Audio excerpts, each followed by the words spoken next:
everybody, this is Hua welcoming you back to my storytelling channel. I am here today to read chapter 2 of my once Adversary, and again, this story is dedicated to Sheng and Ge, and I hope that you enjoy.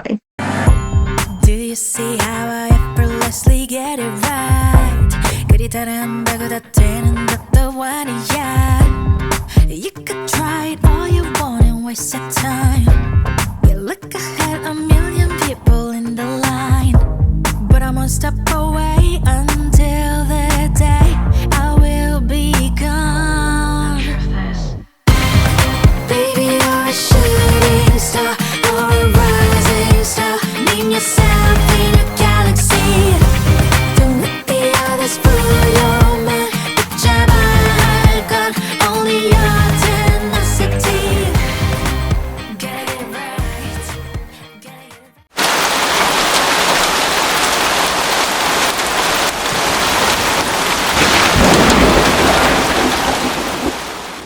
The thunder was loud and frightening as rain pounded on the roofing of the cabin.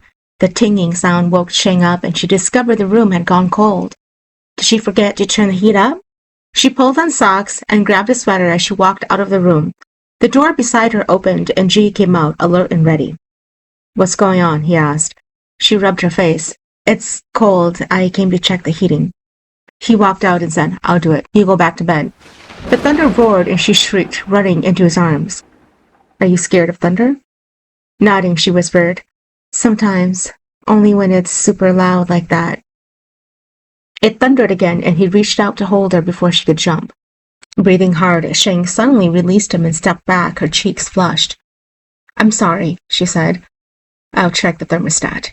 He left her and headed toward the living room where he adjusted the setting. She stood where she was, frozen, as he returned as the rain continued. "Thank you. Do you even sleep?"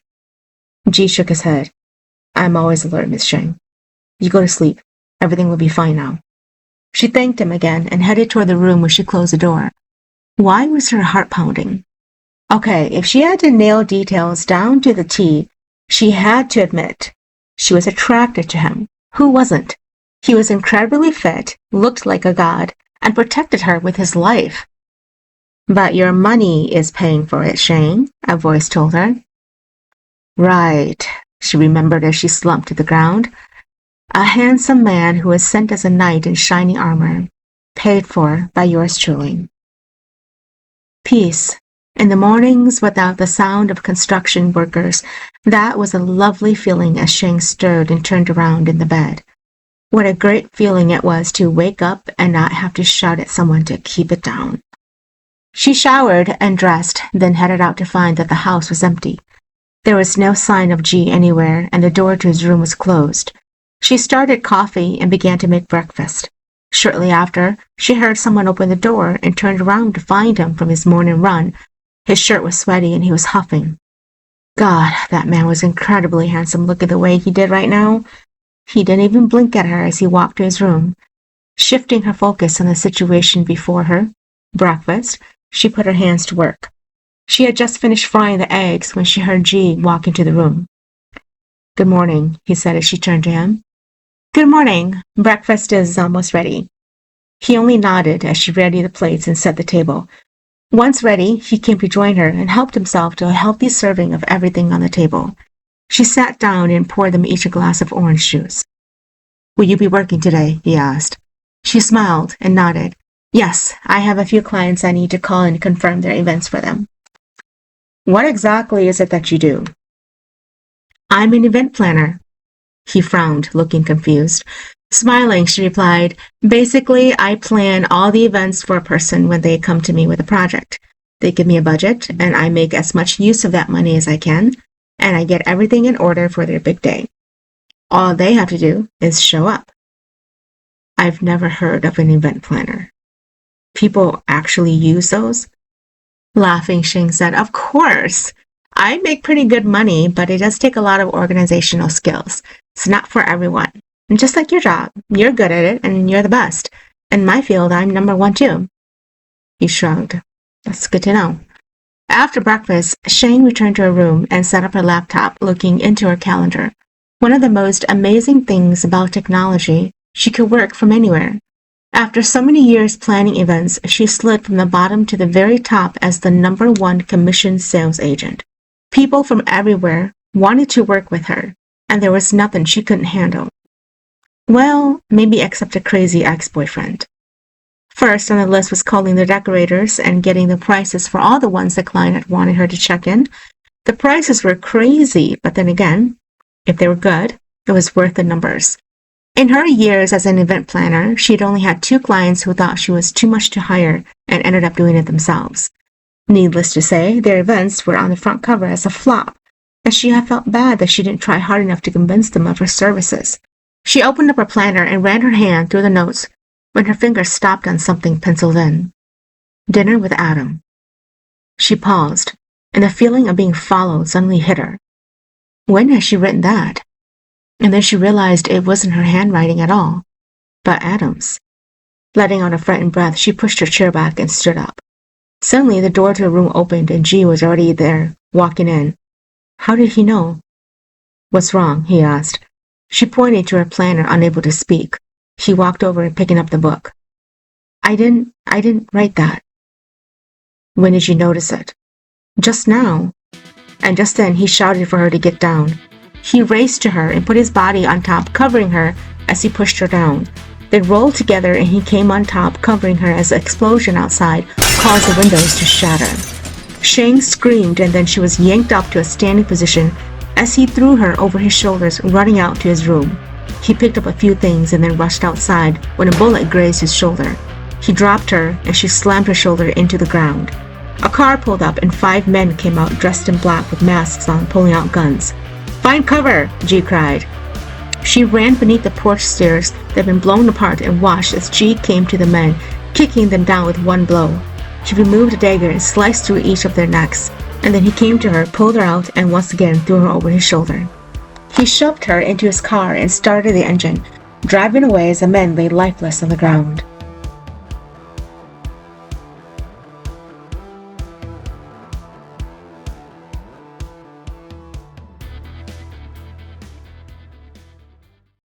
What is happening? She asked, shaking and looking like a fragile lost child. Sitting on the cold, hard ground of a warehouse he'd found abandoned, she was dirty from head to toe and was still recovering from what had happened. Are you sure Adam doesn't have a background you don't know about? Ge asked. Shaking her head, a giant tear ran down her cheek. I'm not sure anymore. Ge watched her and almost felt sorry for her. It was a perfect plan to make her trust him. He designed the perfect game for her to get lost in. His men would probably be up and cleaning the cabin, clean of any evidence that they were there. No matter how much anyone went through with it with a fine-tooth comb, nothing would be found. If he can come after me, he can come after my grandpa, she whispered. Don't worry. I have 2 men outside his room at the hospital, Ge said. I'll have my men meet us at the hotel, and you can get cleaned up before we go visit him.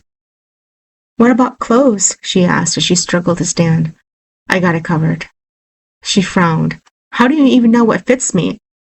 Smiling, he looked her up and down and then replied, Trust me. What I buy, it will fit you like a glove. Is everyone in place? Ge asked over the phone as Sheng was in the shower. The hotel was downtown, and they were checked in under an alias of Mr. and Mrs. Seth Yang. Everything had been done by his men, and as she was showering, he picked up the phone to call them. This was just the beginning of making sure he became the #1 person she trusted in the entire world. Yes, sir, everything is ready. Good. He hung up just as Sheng emerged wearing jeans and a white button-down shirt.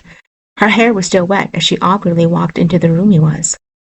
You're good at buying woman clothing. You must be very experienced. Smiling, he said, In my line of work, I have to be. I can tell a lot from looking at a woman's body. He watched her blush and he smiled. Were you doubting me earlier? Nodding, she replied, Yes.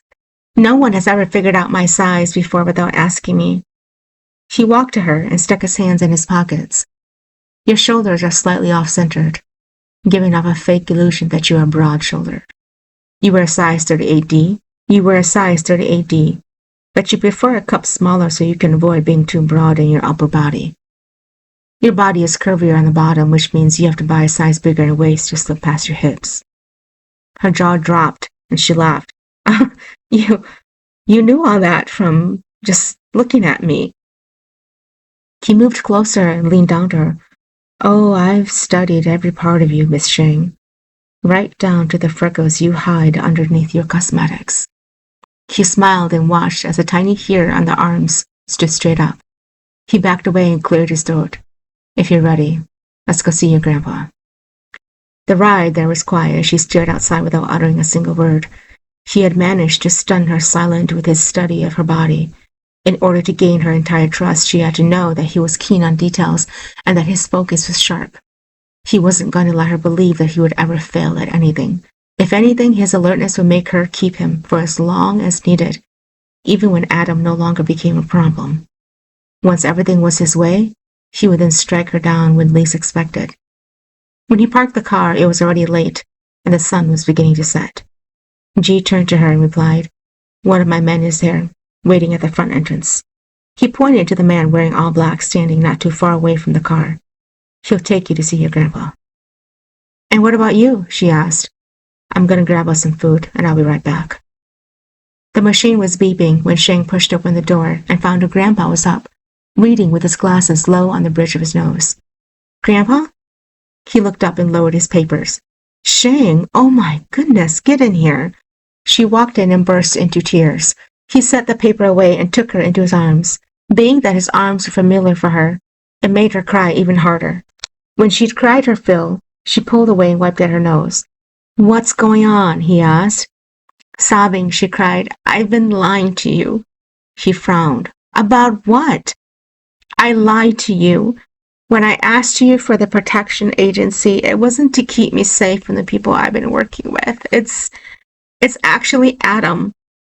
Christopher's face broke and he leaned forward. "Now wait a minute here. You're telling me that the man who is hurting you is Adam?" She nodded. "Yes, I'm so sorry I lied to you." "Why would you keep that from me?" Shaking her head, she replied, "I saw how much you liked him, and I don't know. I'm so stupid." She ran her hands over her face. Today he tried to blow me up." "What?" he cried. "Where's this bodyguard you hired?" "Right here," Ge said as he entered holding a few bags of food. "I'm never far away." "Grandpa, this is Ge. He got me out of there alive." Christopher stared at him, and then he sat back down, relaxing his shoulders. "Thank you, young man." He handed the bags to her and smiled. "You should eat something." "And you?" "I already ate on my way here. I'll give you and your grandpa a few moments together. I'll be right outside." He left, and Sheng began taking the food out on the table. There was so much food, and she brought the table closer to her grandpa. "I'm so thankful he was there to help you. Tell me, what made Adam do this? I thought he was always a good boy," he said. Shrugging, she replied, He cheated on me, Grandpa. I caught him and I ended the relationship, and he got very violent with me.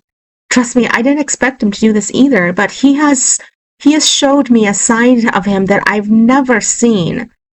But don't worry, Grandpa, with Ge here, I'll be okay. He even has 2 men outside your room, too." "Where are you staying?" "Ge has us somewhere safe, and I can't tell you where. I'm sorry, but just know that I'm safe." The door to her room was closed, and he heard the shuffling from the sheets finally die down. It was a long day for her, and he couldn't help but be pleased at the results. She had been scared to the core, and now turned to him for every little sound that echoed. His men had gone back to the cabin and brought everything they'd left behind. He fingered through her stuff and found small trinkets that made no sense to keep.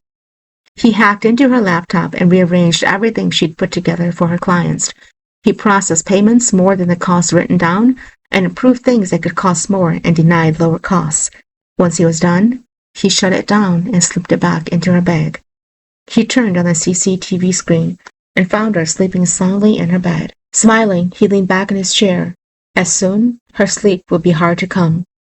Her life would come crumbling down, and he would watch as she fell apart. The judge would no longer be able to help her, and he'd become a weakling himself without a single prayer in the world to offer his dear granddaughter. The two would become a small speck without a single remembrance.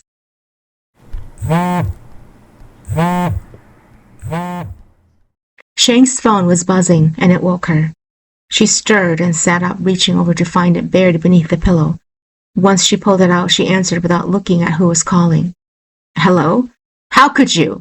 How could she approve all those documents without notifying me? Do you know how much money that will cost the company? Her eyes fully came opened, and she looked at her phone at who was calling. It was her boss, Diane, and she cleared her throat, unable to process what was going on. Diane, slow down. What happened? What do you mean, what happened? You approved all the designs of the new graphic website, sent out denials to the rest of the bidders, and accepted a new contract without asking me. Sheng couldn't believe what she was hearing. Wait, I didn't do that. How can you deny that? It came from your portal. Her mouth went dry, and she stuttered before she felt her heart racing. What was going on here? She hadn't touched her laptop at all last night. No one knew her ID code or password. She ran a hand through her hair, pulling at the ends, feeling frustrated. Diane, I don't know what's going on here, but I promise you that I did not approve those. I will find out what is going on. No, don't bother, Sheng. What you did has caused this company to take a striking $4 million in loss. You're fired. The line went dead, as Sheng felt her eyes fill up with tears. Did she just get fired? Shaking, she got out of bed and rushed out to find Ge sitting by the table, clocking away on his computer. She let out a deep sigh and then stepped out. Is my laptop here? She asked. He pointed to the table. Over there. She rushed to it and opened it. She tried to log in, and her code was no longer working. She then checked her emails and tons of messages of clients messaging why she had approved of designs, decorators, and cooks without their approval. Sobbing, she covered her face with her hands and let out an exhausted sigh. Everything okay? Ge asked. Someone please kill me now, she whispered. I've just been fired from my job. He stood up and walked to her, concern etched across his face. What happened? Shaking her head, she replied, It's Adam. It's him. He won't leave me alone. He's messing with me, Ge. I need to find him. Help me find him. The minute I find him, I'm going to kill him. She started sobbing and dropped down onto the couch. I've worked so hard my entire life for this job. He handed her a tissue. Is there something I can do to help? She looked up at him. You can help me find Adam. That's what you can do. Sheng stood and walked back into her bedroom, where she picked up her phone. Grandpa? Adam is making my life a living hell. He's got me fired from my job. What resources do you have to help me find him sooner than later? Dressed, she picked up her purse and slipped on her shoes when Ge came around the corner with his phone in hand. He took one look at her and she shook her head. No, you don't get to come with me this time. I'm going alone. I know exactly where he is. I had Grandpa pull the strings and we found him. If you go, I know you will stop me from hurting him, and I need to get him to come clean. Ge laughed. And just what do you plan to do with him? Skin him alive? Douse him with acid? None of that for sure, Sheng replied.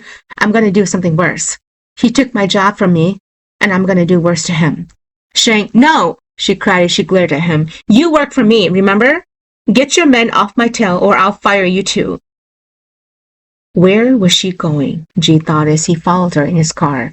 And what strings did her grandpa pull to find this man? He'd have his men combing the area and came up blank. She was driving fast down the highway and honked in that car slower than her. Why he was following her? It was a question he asked himself too, but he came up with no answer. Something in her eyes told her that losing her job hurt her more than losing this man. Was he proud of what he did? Maybe. The human conscious mind was torturing him now. And then the image of his father dying in a bloody prison cell woke him up. She deserved it. He cursed and took the next exit to get off, no longer following her. The beeping on the phone woke him, and he sat up, alert. It was dark outside, and she hadn't returned. He stood and reached for his phone, dialing a few numbers. Where is she? Sir, her tag shows that her car hasn't moved in the past 3 hours. It shows that she's in an abandoned warehouse. Send me the coordinates, he said as he grabbed his jacket and began heading out. The sky began thundering as he drove out, and he wished he'd simply followed her instead of returning home. Damn his stupid human mind that kept playing tricks in his heart, making him soft. He arrived at where the tags showed she was, and sure enough, her car was there. The emergency lights were flashing on her headlights, and the driver's side car was left wide open. He crouched below the broken steel boxcars, and she came into view. Sheng was tied to a chair, her face beaten, and she was knocked out cold, her head hanging to one side. The man he had known from photos as Adam came into view, and then suddenly, her grandpa emerged, walking well as if he'd never been hospitalized. Ge felt his fist tightened, and he let out a deep breath. "You promised me you wouldn't leave a mark on her," her grandpa said. "I didn't want to, but she was fighting me, so I smacked her around a bit. Don't worry. When the media is alerted and told that you saved her, you'll get your seat as judge back," Adam said. Seat as judge? What did that mean? Ge watched as her grandpa handed him a bag, and he took out a stash of $100 bills. He smiled and smelled it, waving it back and forth. "Thank you. Your granddaughter was quite a good sport for me to play around with. Although she wasn't that good in the sack, I guess her being a virgin scored me a few points," he said. "Don't talk about her like that. No matter what happens, she's still my granddaughter. And you sold her like you would cattle." Ge felt sick to his stomach as he thought about what he'd done to her. So she had been a victim in all this. He reached for the explosive on his side and pulled the safety guard. Adam heard it, and as he turned, Ge tossed it toward them.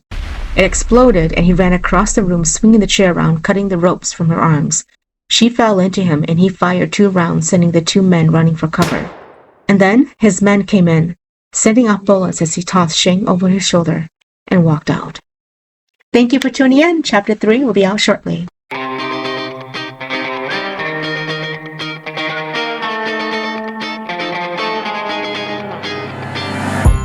Do you see how I effortlessly get it right? 그리 잘한다고 다 되는 것도 아니야. You could try it all you want and waste your time.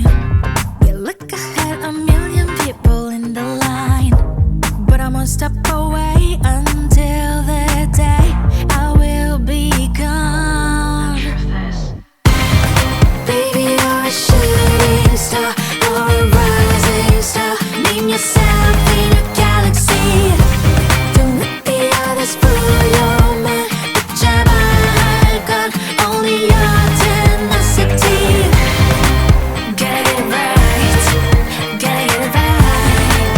Name yourself in a galaxy. Gotta get it right, gotta get it right. It's the necessity. They say you gotta win it, step over them, go get 'em. They say you gotta win it, step over them. You think that's right?